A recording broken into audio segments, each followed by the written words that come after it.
Hello అండి, ఎలా ఉన్నారు?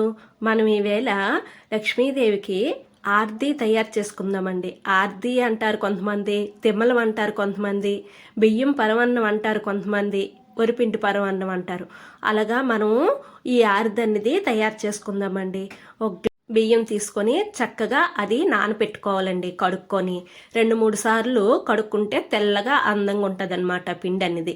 మనము చక్కగా కడుక్కొని అది మళ్ళీ నానపెట్టుకోవాలండి. ఒక గంట సేపు నానపెట్టుకుంటే మనకి ఆరిది అనేది మెత్తగా స్మూత్గా చక్కగా వస్తుందండి. ఒక గంట చాలు. గంట నానిన తర్వాత బియ్యం అనేది కడిగేసుకొని మనము మిక్సీ జార్లోన అవి వేసుకోవాలండి. మొత్తం వేసుకోవాలి. వేసుకున్న తర్వాత మనం 3 యాలక్కాయలు చక్కగా దాంట్లో వేసుకోవాలండి. మిక్సీ పట్టినప్పుడు ఆ యాలక్కాయలు అనేవి చక్కగా నలిగి మనకి ఫ్లేవర్ అనేది చాలా టేస్ట్గా ఉంటుంది. మెత్తగా మనకి ఎంత వీలైతే అంత మెత్తగా చక్కగా ఆడుకోవాలండి. మిక్సీ పట్టుకున్న తర్వాత మనము 1/2 కేజీ, ఒక గ్లాస్కి 1/2 కేజీ బెల్లం సరిపోద్దండి. ఆ బెల్లం అనేది చక్కగా తురుముకోవాలి. తురిమేసుకొని దాంట్లోన ఈ స్టీల్ తపేల్లోన వేసుకొని చక్కగా అది కడుక్కోవాలండి. ముందు బెల్లం అనేది కొద్ది నీళ్ళు వేసుకొని చక్కగా కడిగేసుకోవాలి. కడిగిన తర్వాత ఆ నీళ్ళు వంపేసి మనం ఒక జగ్గు నీళ్ళు అనేవి వేసుకోవాలండి. వేసుకున్న తర్వాత పొయ్యి వెలిగించుకొని అది చక్కగా కరగనివ్వాలి.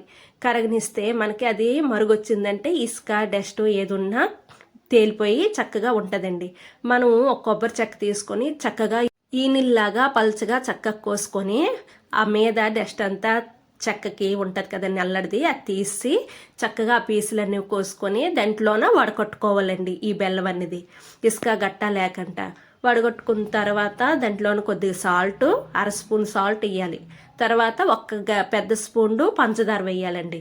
వేస్తే మనకి ఆ ఆర్ది అనేది మెరుపు వస్తుంది అనమాట. పంచదార వేస్తే కొద్దిగా మెరుపు వస్తుంది, టేస్ట్ కూడా బాగుంటుంది. అప్పుడు అవి చక్కగా మరగనివ్వాలండి. మరిగిన తర్వాత మనం మిక్సీ పట్టుకున్న ఈ మిశ్రమం ఉంది కదండి పిండి, అది చక్కగా దారి పెట్టాలండి.